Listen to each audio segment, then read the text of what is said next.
Salve família tricolor, sejam todos bem-vindos a mais um vídeo aqui do canal Turbina na área para falar com você sobre o São Paulo, notícias importantes nesta segunda-feira após a partida entre São Paulo e Botafogo pela 31ª rodada do Campeonato Brasileiro. A derrota no Morumbi deixou o São Paulo completamente fora da briga pelo G8 e eu vou mostrar para você por que o São Paulo pode dar adeus à Copa Libertadores em 2023. Rogério Ceni também muito questionado na entrevista coletiva sobre as suas escolhas, tanto para a escalação como para substituições. Mais uma vez conseguiu sair das perguntas que deixaram o técnico em muita pressão na entrevista coletiva. E a gente vai conferir o que disse também Rogério Ceni em alguns aspectos importantes da coletiva falada pelo comandante do São Paulo. Informações importantes neste vídeo ainda sobre o gol que o São Paulo acabou tomando. A gente vai conferir o problema da falha no sistema defensivo que proporcionou o pênalti para o Botafogo, e o Botafogo acabou conseguindo vencer o jogo. Também informações importantes sobre o basquete tricolor e também sobre a categoria de base sub-11 e sub-13, que venceram os seus jogos e se classificam para a próxima fase do Campeonato Paulista. Muito obrigado pela sua presença aqui no Turbina Tricolor. Se você ainda não é um inscrito aqui, se inscreve no canal para você ficar por dentro das informações, ativa também aí o sino das notificações e assim que subir o vídeo você será notificado pela plataforma. Mais uma vez eu agradeço a sua presença aqui, torcedor do São Paulo e torcedor de outros clubes. Vamos para conferir este jogo entre São Paulo e Botafogo. O jogo, que marcou o protesto das torcidas do São Paulo, tanto as torcidas organizadas como a torcida comum do tricolor. Com gol de pênalti já nos instantes finais da partida, o tricolor foi derrotado pelo Botafogo por 1-0 no último domingo. No Morumbi, o São Paulo não perdia uma partida no Morumbi. Alguns jogos, o São Paulo que teve apenas 4 derrotas jogando em casa. Este jogo, válido pela 31ª rodada do Campeonato Brasileiro, o São Paulo acabou perdendo para o Botafogo. Com o revés, o São Paulo caiu para a 11ª colocação e se manteve com 40 pontos em 30 jogos. No próximo final de semana, a equipe são paulina terá o clássico contra o Palmeiras pela frente. O Choque Rei, que será disputado no domingo, no próximo dia 16, às 16 horas da tarde, no Allianz Parque. Para o confronto desta última tarde, o Rogério Ceni não pôde contar com os jogadores que ainda estão em recuperação física. É o caso do Caio, do Arboleda e também do Gabriel Neves, que seguem os seus cronogramas de tratamento para as lesões que sofreram, A chuva que persistiu bastante, acabou atrapalhando um pouco o sistema de jogo do São Paulo e o São Paulo que não conseguiu fazer uma boa partida, sendo derrotado pelo Botafogo nos finais ali do segundo tempo, O São Paulo Futebol Clube agora tem um problema na tabela do Campeonato Brasileiro e a gente vai conferir as informações também do Campeonato Brasileiro. O público pagante para este jogo no Morumbi foi de 23.918 pessoas e teve uma renda de R$ 1.116.070. A torcida que marcou um protesto interessante no Morumbi, todos os torcedores que aderiram a esse protesto estavam com o nariz de palhaço, alguns até com o rosto pintado, e a torcida que marcou esse protesto por conta, diante dos últimos eventos dentro do São Paulo, não só na diretoria, as falas dos jogadores, mas também a fala do diretor executivo do São Paulo, do Carlos Belmonte. Então, informações aí que até o final do Brasileiro a torcida vai seguir com o protesto, que a diretoria ela faz o torcedor de palhaço. Isso é fato no São Paulo Futebol Clube. E também foi falado nos programas de jornalismo esportivo nesta segunda-feira, que muitos falaram isso, mais especificamente o Ulisses Costa, no programa Jogo Aberto, falou que a torcida do São Paulo não merece isso. Ele também acabou aí criticando bastante a gestão do São Paulo, e também o Capelanes falando no Jogo Aberto que a torcida do São Paulo não merece isso, que é uma boa torcida que tem vivenciado isso há muitos anos e tem apoiado o time independente de qualquer situação. O São Paulino não merecia passar por isso. Então você pode ver que até a mídia já conseguiu dar o braço a torcer e ver que a torcida do São Paulo realmente não é uma torcida modinha, né? É uma torcida que apoia o clube, que vive numa má fase e mesmo assim segue de cabeça erguida. Não por conta do momento, mas pela história do São Paulo Futebol Clube. E essa gestão é mais uma, né, das piores que passaram pelo São Paulo. E parabéns à torcida pelo protesto, um protesto bem válido, sem violência, e que eu tenho certeza que tocou sim no coração de alguns jogadores e também de alguns que estão dentro da diretoria. Eu acredito que é o caso do Muricy Ramalho e do próprio Rogério Ceni. A torcida aí é o craque do jogo do São Paulo neste final de semana. Na coletiva, Rogério Ceni acabou falando que o São Paulo tem um problema no planejamento. Muito questionado a respeito do planejamento, ele disse que o planejamento ele segue em risco porque o São Paulo ainda não sabe o que vai viver na tabela, na temporada 2023. E isso é um grande problema, porque aí você não consegue nem renovar contrato com o jogador e nem tentar novas contratações. Porque o São Paulo, para o time que tem, consegue disputar, por exemplo, para a próxima temporada o Paulista, uma Sul-Americana, mas não vai investir muito para não disputar a Libertadores. Então, não ter ganho a Copa Sul-Americana é o pior momento do São Paulo nesta temporada 2022 e isso afetou o planejamento para 2023. Questionado também a respeito do elenco, Rogério Ceni falou que o elenco sentiu a derrota, sentiu a perda do título, mas alguns jogadores não têm um vínculo tão grande assim, como ele, treinador, e por isso que o time, muitos estão abatidos e não conseguem dar a volta por cima nos jogos, né? Foi um ponto fora da curva o jogo contra o América no meio de semana. Agora o São Paulo foi duramente abatido e precisa dar a volta por cima o quanto antes.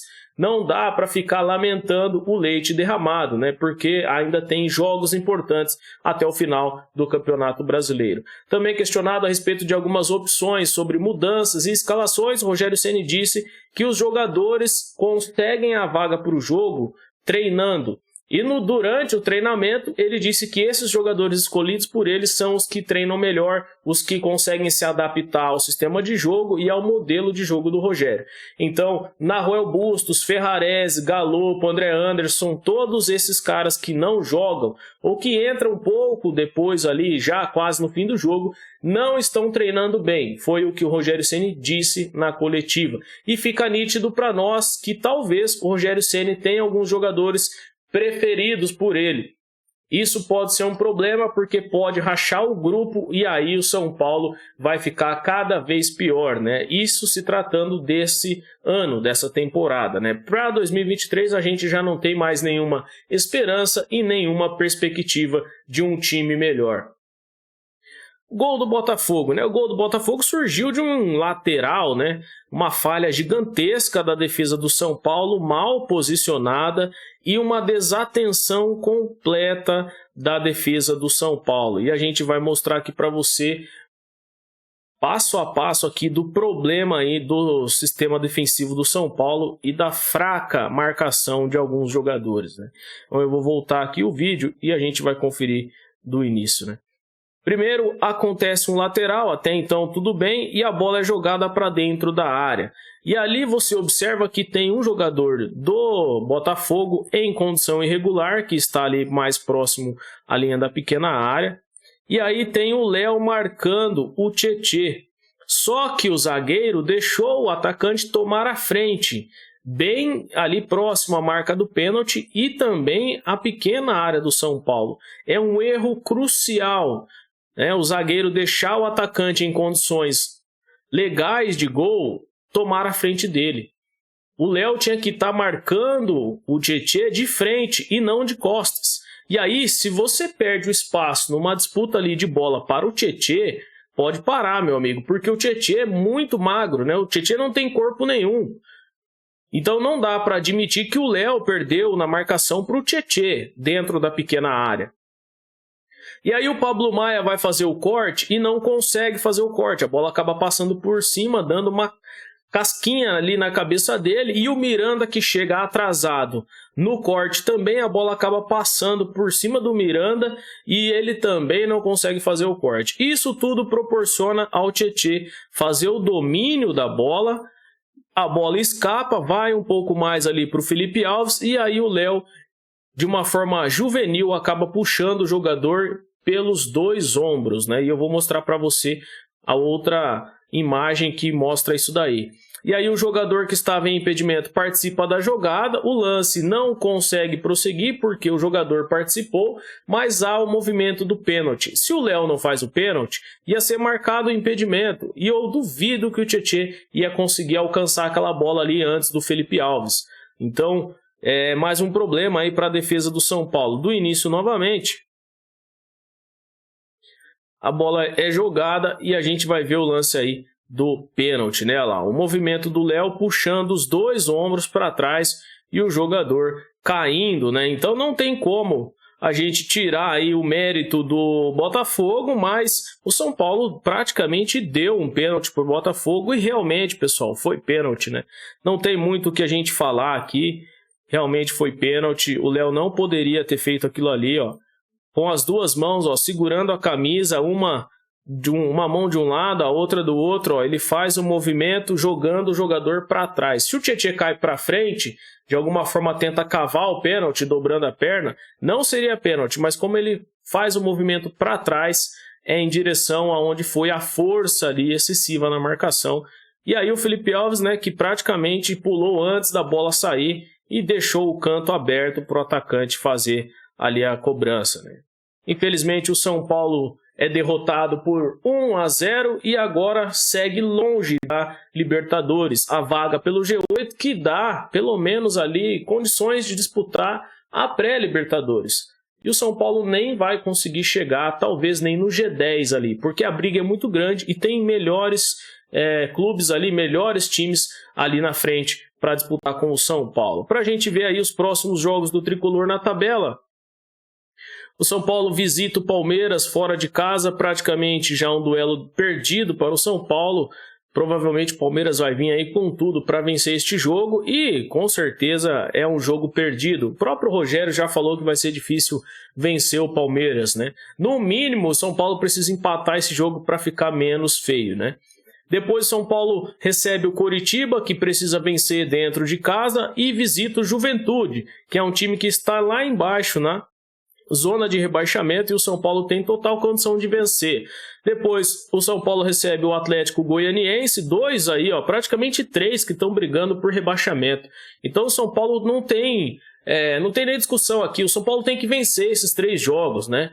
Tem que vencer, não tem discussão com esses três times aí embaixo da tabela, com todo respeito aí aos adversários, mas o São Paulo tem a obrigação de vencer esses jogos, né?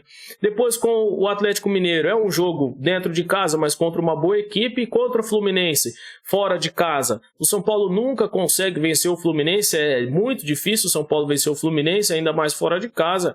E depois recebe o Internacional no Morumbi, que também é um jogo para empate, aí o Inter que vem numa boa temporada, né? Eu acho que o São Paulo não vence o Inter em casa. Depois contra o Goiás fora de casa, o São Paulo também tem um confronto direto aí com o Goiás ali, brigando, né, entre o G10 ali. Então,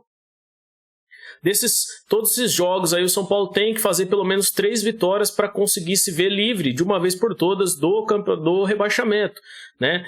Curitiba, Juventude e Atlético Goianiense. Os outros jogos ali, o São Paulo pode perder 1 ou 2 ou 3 jogos e empatar pelo menos mais um, para conseguir chegar a 50 pontos, no máximo aí 53. O que vai ser diferente, né? Porque o São Paulo não vai conseguir passar os clubes que estão ali na frente, né? América Mineiro, que hoje ali está no G8 praticamente com 45 pontos, tem bem mais vitórias que o São Paulo, né? O São Paulo tem apenas aí 9 vitórias, ó. Então, não tem como o São Paulo brigar ali com América, Botafogo e Fortaleza, né? E olhando para baixo, vem o Bragantino, o Goiás e o Santos junto. E se o Santos vencer o jogo desta segunda, passa o São Paulo, e o São Paulo vai cair ali para a 12ª colocação, né? Então, ali tem jogos muito difíceis, confrontos diretos, e o São Paulo que conseguiu perder para o Botafogo, que era um jogo chave na tabela do campeonato. Se o São Paulo tivesse ganho esse jogo, iria a 43 pontos.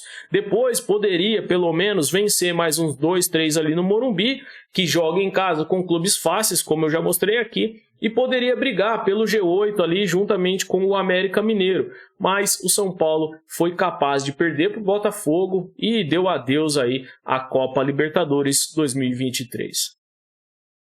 Para a gente falar aí da categoria de base, né, só para deixar você atualizado sobre os meninos aí de Cotia, o Sub-11 e o Sub-13 venceram e fecham a primeira fase do Campeonato Paulista.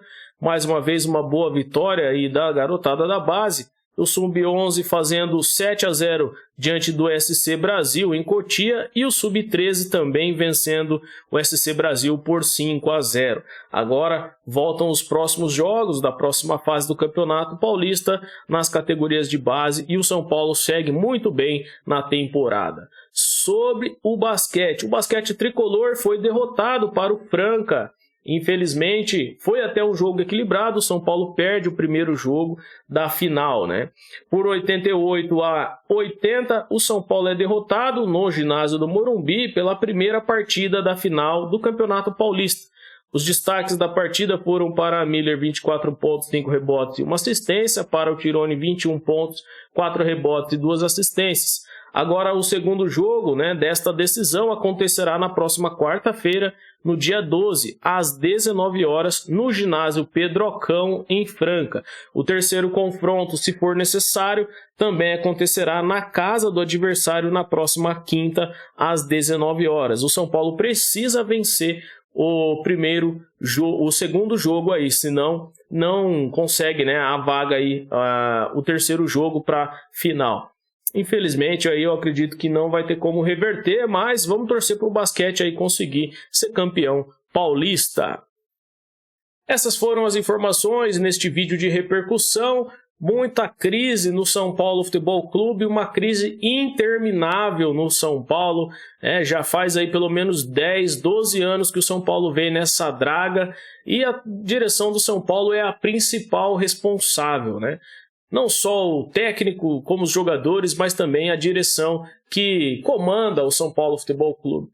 E mais uma vez a gente vê o São Paulo dando adeus à Libertadores em 2023. Vai ser quase impossível o São Paulo ir para a Libertadores. E o planejamento do São Paulo, de acordo com os destaques da coletiva do Rogério Ceni, ainda não foi definido porque o São Paulo não sabe pelo que vai brigar e disputar em 2023. Graças à perda da Sul-Americana e à má fase no Campeonato Brasileiro. O São Paulo é o tricolor do Morumbi, o clube da fé, onde a moeda cai em pé. Salve, salve o tricolor paulista, um forte abraço, valeu!